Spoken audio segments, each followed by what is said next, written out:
ஜூனி chef Tamil. வாங்க இந்த வீடியோவில் சப்பாத்தி, பூரி, இட்லி, தோசை, ஒயிட் ரைஸ், பிரியாணி இது எல்லாத்துக்கும் செம்ம காம்பினேஷன் இருக்கக்கூடிய சிக்கன் கிரேவி எப்படி செய்யுதுன்னு இந்த வீடியோவில் பார்க்கலாம்.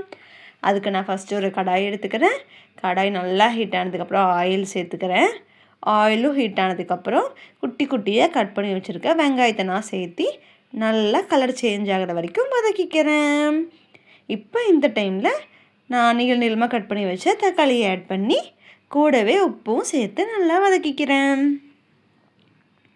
உப்பு போடும்போது தக்காளி நல்லா வெந்து வரும், அந்த அளவுக்கு வெந்து வரணும்.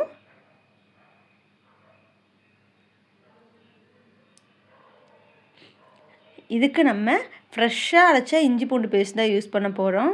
அதோட டேஸ்ட் தான் நல்லாயிருக்கும். கடையில் வாங்கி யூஸ் பண்ணதை விட இப்படி செஞ்சு பாருங்கள், ரொம்பவே நல்லாயிருக்கும்.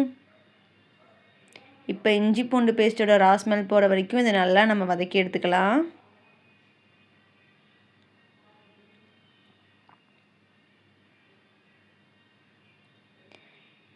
இப்போ இந்த ஸ்டேஜில் நான் கொஞ்சம் தனி மிளகாய் தூள் ஆட் பண்ணிக்கிறேன்.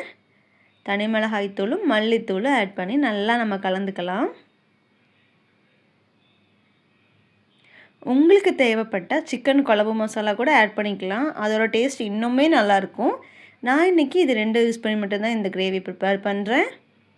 இப்போ நம்ம சிக்கன் இது கூட ஆட் பண்ணிக்கலாம். சிக்கன் ஆட் பண்ணி கொஞ்சம் நேரம் வதக்கலாம். அதுலேயே வந்துட்டு ஓரளவுக்கு குக் ஆகிடும் சிக்கன். இப்போ இது எல்லாத்தையும் நல்லா நம்ம கலந்துக்கலாம். இப்போ நான் எனக்கு கிரேவி மாதிரி வேணுன்றனால கொஞ்சமாக மட்டும் தண்ணி சேர்த்துக்கிறேன். அதாவது சிக்கன் வெந்து வர வரைக்கும் அந்த அளவுக்கு நம்ம தண்ணி சேர்த்தா போதும்.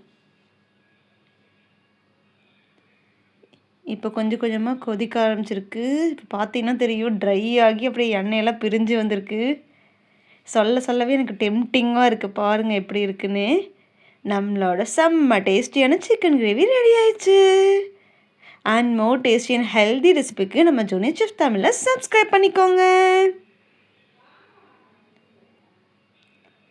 மீண்டும் ஒரு நல்ல வீடியோட புது புது ரெசிபீஸோட உங்களை நான் சந்திக்கிறேன்.